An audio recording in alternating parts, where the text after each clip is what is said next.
आज माँ आदिशक्ति को प्रसन्न करने का बेहद खास दिन है। शारदीय नवरात्र में कन्या पूजन से कैसे करना है माँ अम्बे को प्रसन्न, कैसे मिलेगा आपको माँ जगदम्बे का अनन्य आशीर्वाद, कैसे जगत जननी माँ शक्ति की उपासना से कटेंगे आपके सारे संकट, साथ ही माँ की आराधना में क्या आपको करना है और किन कार्यों को करने से बचना है, ये सब बताने के लिए हमारे साथ हैं पंडित राजकुमार शास्त्री जी। पंडित जी बहुत बहुत स्वागत है आपका।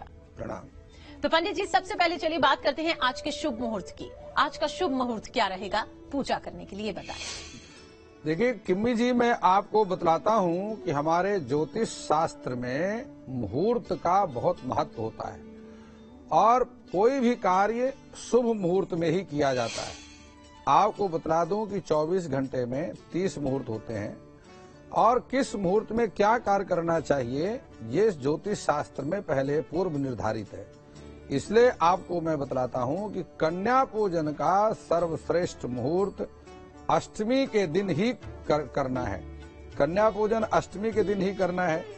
प्रथम मुहूर्त जो आरंभ हो रहा है वह 10:30 बजे से आरंभ होकर के 11:48 तक रहेगा और इसके उपरांत जो लोग इस समय में कन्या पूजन नहीं कर पा रहे हैं उनके लिए दूसरा मुहूर्त है 1:23 से, मध्याह्न काल के 1:23 से लेकर के 2:10 तक का मुहूर्त है। ये दो मुहूर्त इस प्रकार के मुहूर्त हैं जिसमें आप कन्या पूजन कर सकते हैं। सर्वार्थ सिद्धि योग है, अमृत योग है और रवि योग है। यह 3 प्रकार के योग इस वर्ष नवरात्रों में बने हुए हैं जो कि पूरे भारत का कल्याण करने वाले हैं।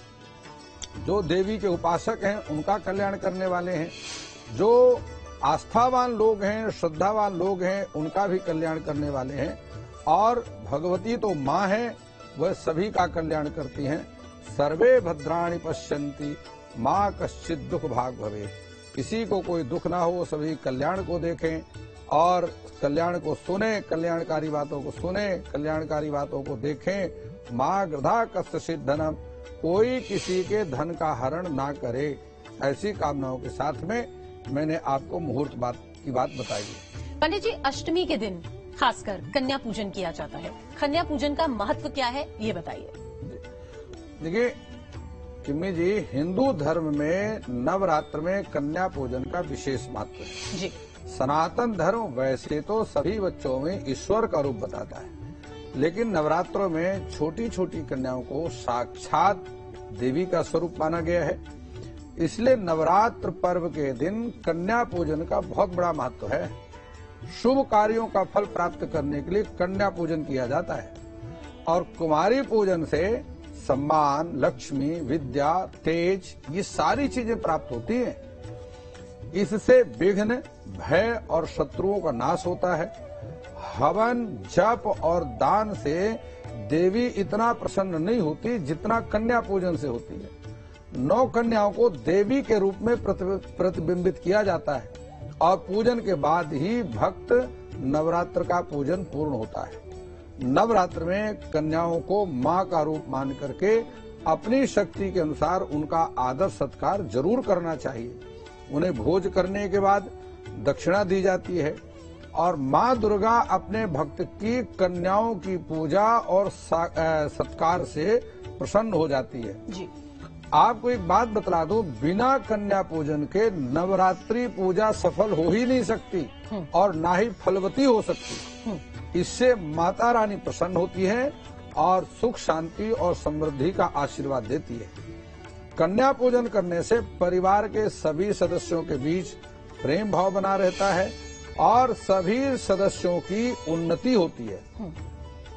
2 वर्ष से लेकर के 10 वर्ष की आयु तक की कन्याओं का पूजन करने से अलग अलग फलों की प्राप्ति होती है और लिखा भी है कि अष्टवर्षा भवेत कन्या, 9 वर्षा तो रोहिणी, 10 वर्षा भवेत कन्या, अतः ऊर्ध्वरजस्वला। तो ये सारा कन्या पूजन का बहुत बड़ा महत्व है और प्रत्येक व्यक्ति को करना चाहिए। चलिए, आपने बताया कि प्रत्येक व्यक्ति को करना चाहिए कन्या पूजन, लेकिन हमने खुद देखा है पंडित जी, कुछ लोग अष्टमी के दिन कन्या पूजते हैं, कन्या पूजन करते हैं, कुछ लोग नवमी के दिन पूजते हैं।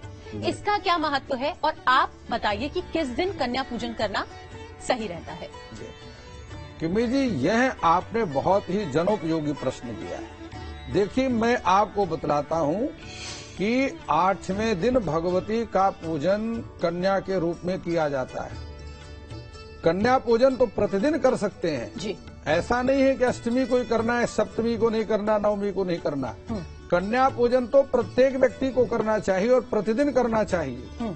गौ पूजन, कन्या पूजन, यह तो सभी गृहस्थ के लिए आवश्यक है। और अपने जवान पुत्रों को भी बुला करके कन्याओं के चरणों में प्रणाम कराना चाहिए और उन्हें ये बताना चाहिए कि जितनी आस पड़ोस की नगर की कन्याएं हैं, इनके चरणों तक ही तुम्हारा स्थान है, इसके अतिरिक्त और कहीं तुम्हारा इनके शरीर के किसी अंग में दृष्टि नहीं डालनी। लेकिन जो लोग पूरे 9 दिन का व्रत करते हैं, वह तिथि के अनुसार 9वीं और 10वीं को कन्या पूजन करने के बाद ही प्रसाद ग्रहण करके व्रत खोलते हैं।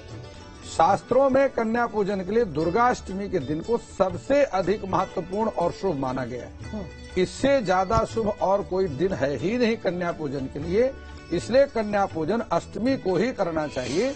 हाँ, व्रत करने वाले 9वीं को भी कन्या पूजन कर सकते हैं और व्रत को खोल सकते हैं। किस वर्ष की कन्याओं का पूजन करना सही रहता है पंडित जी? जी, देखिए, शास्त्र में जो कन्याओं का पूजन बताया गया है जी, वह 8, 9 और 10 वर्ष की कन्याओं का पूजन करना चाहिए। लेकिन 2 वर्ष से लेकर के 10 वर्ष तक की जो कन्या प्राप्त हो जाए, उनका पूजन करना चाहिए। स्कंद पुराण की बात मैं करता हूँ आपसे। स्कंद पुराण के अनुसार 2 वर्ष की कन्या को कुमारी, 3 वर्ष की कन्या को त्रिमूर्ति, 4 वर्ष की कन्या को कल्याणी, 5 वर्ष की कन्या को रोहिणी, 6 वर्ष की कन्या को कालिका, 7 वर्ष की कन्या को चंडिका, 8 वर्ष की कन्या को शांभवी और 9 वर्ष की कन्या को माँ दुर्गा का साक्षात स्वरूप माना गया है।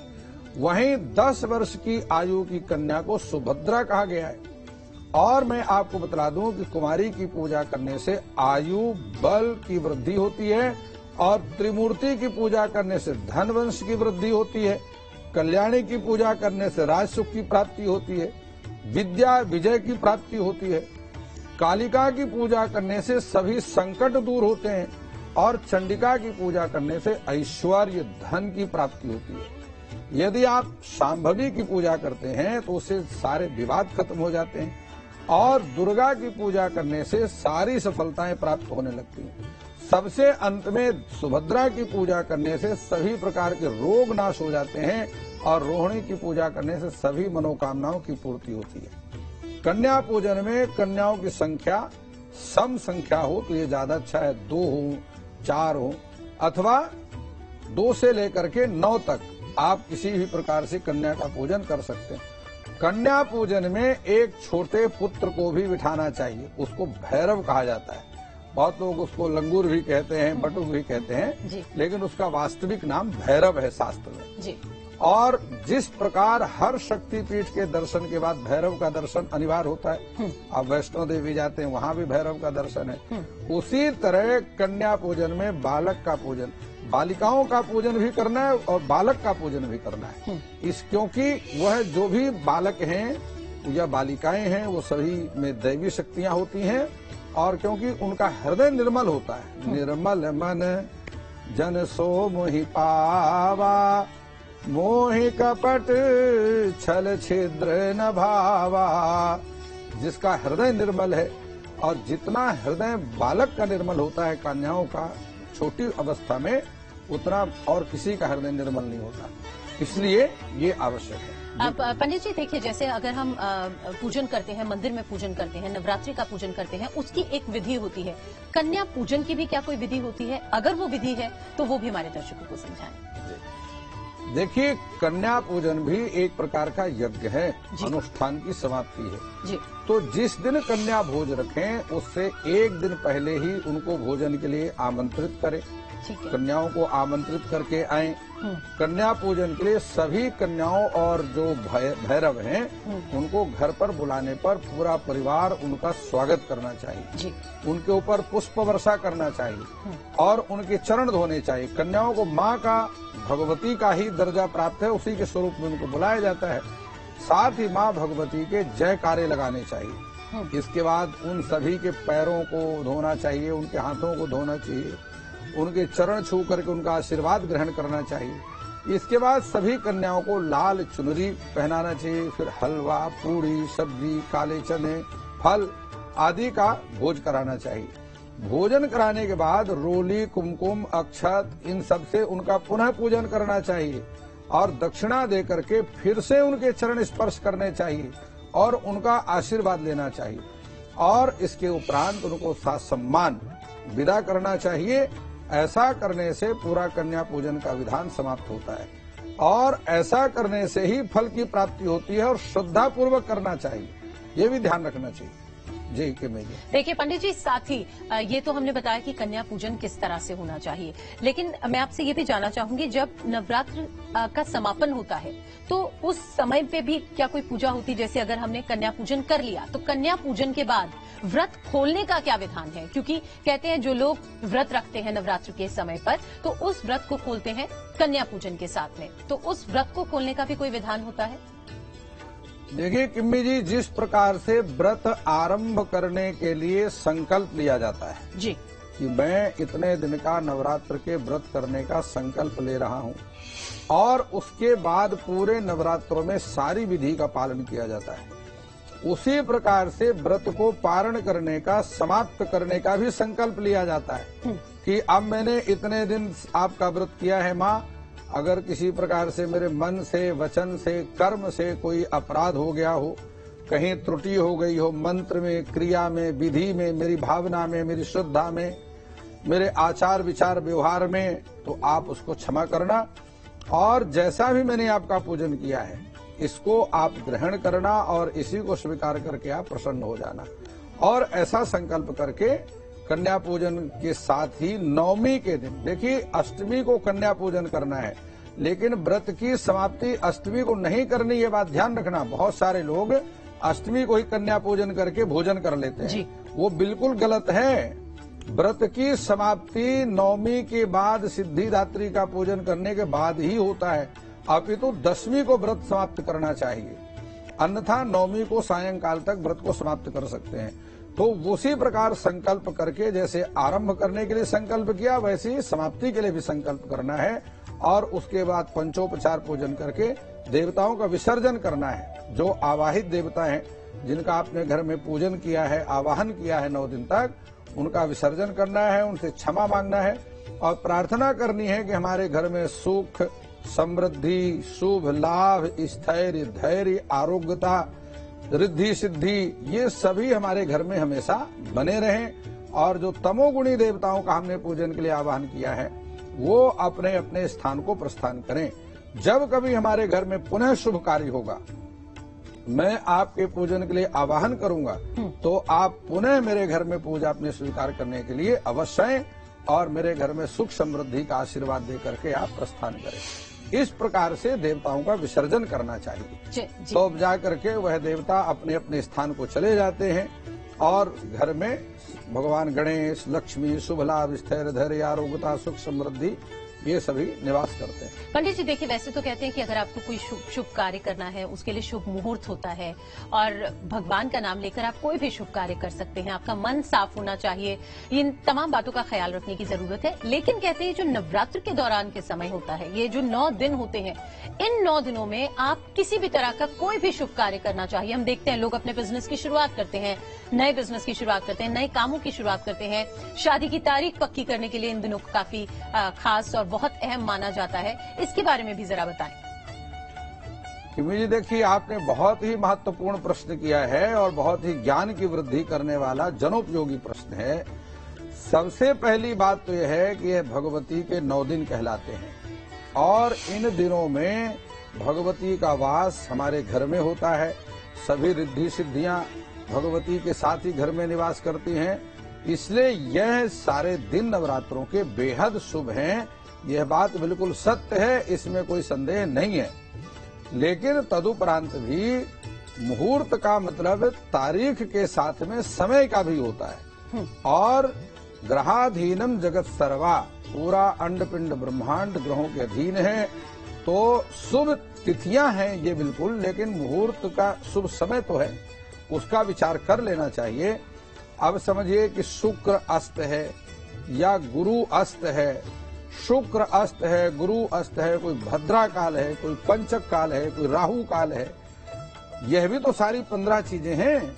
तो इन सब के समय का विचार करके कार्य करना चाहिए, वह भी अच्छा है। इसमें कोई संदेह नहीं कि नवरात्र अपने आप में बहुत महत्वपूर्ण है। भगवती शक्ति के दिन है, भगवती शक्ति स्वयं घर में निवास कर रही हैं। तथापि इन शुक्र अस्त, गुरु अस्त इत्यादि का विचार भी कर लेना जीव के कल्याण के लिए अच्छा होता है। पंडित जी, कौन कौन से ऐसे कार्य हैं जिनको करने से बचना चाहिए इन दिनों में? देखिए, व्यक्ति को अपने आचार विचार, व्यवहार, खान पान, किसी से विवाद करना, यह सभी से बचना चाहिए। यह शक्ति के उपासना के दिन है। जो शक्ति के साधक हैं, भगवती उनके शरीर में निवास करती है, उनकी वाणी में निवास करती है। किसी से कटु वचन ना कहें और किसी के लिए अशुभ ना सोचें। इन बातों को, किसी का बुरा मेरे हाथों से हो, ऐसा कोई संकल्प यदि अपने मन में आता है तो उसको तुरंत सुधार लेना चाहिए। और कभी क्रोध से भी परहेज करना चाहिए। जब क्रोध में व्यक्ति आता है तो वह अनेक प्रकार के अशोभनीय कार्य करता है, अशुभ कर्म करता है।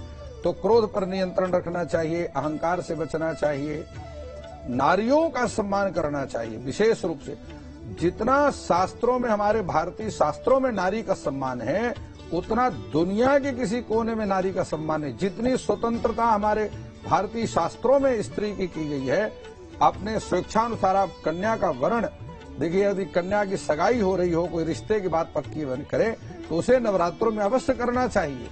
और जो नवरात्रों में रिश्ता संबंध स्थापित किए जाते हैं, वो कन्या तो पूरा जीवन झूला झूलती है ससुराल में, और उसी की पूरी चलती है, क्योंकि देवी का आशीर्वाद उसको साथ में प्राप्त होता है।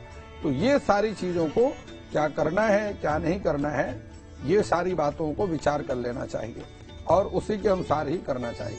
जी किम्मी जी।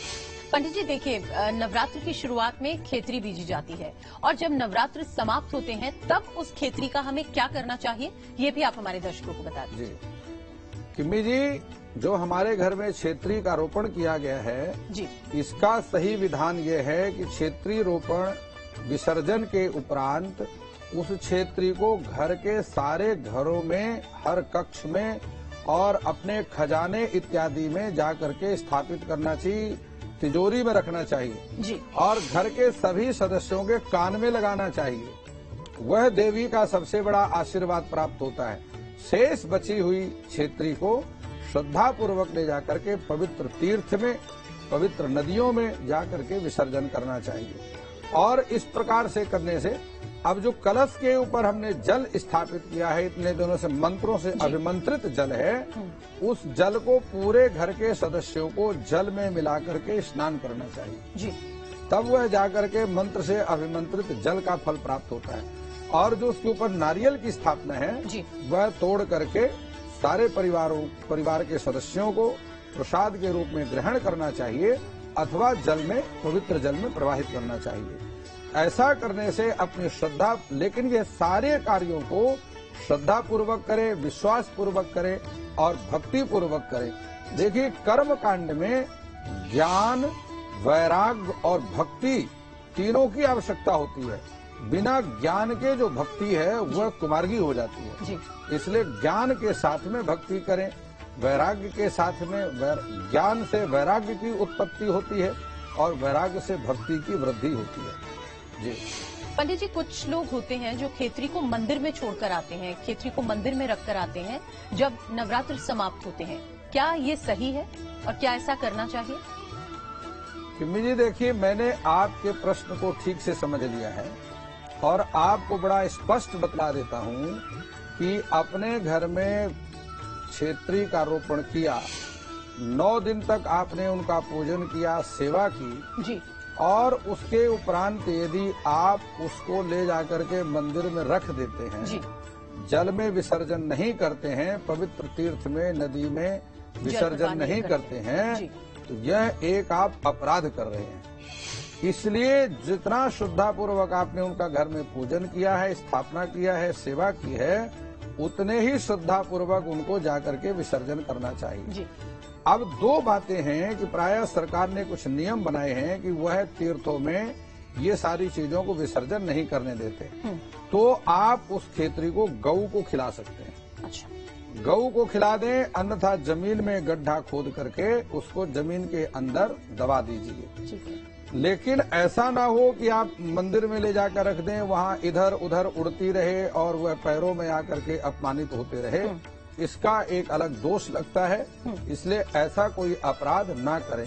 घर में क्षेत्रीय रोपण करें तो उसको श्रद्धापूर्वक विसर्जन करें। यदि आप विसर्जन नहीं कर सकते हैं, बाद में अपमानित करना है, तो अच्छा है कि उसकी बेकदरी करने से अच्छा है कि आप घर में क्षेत्रीय रोपण ना करें। बिना क्षेत्रीय रोपण के भी आप पाठ कर सकते हैं। कलश स्थापना करके, अखंड दीप जला करके आप पाठ कर सकते हैं जी, और ऐसा ना करें।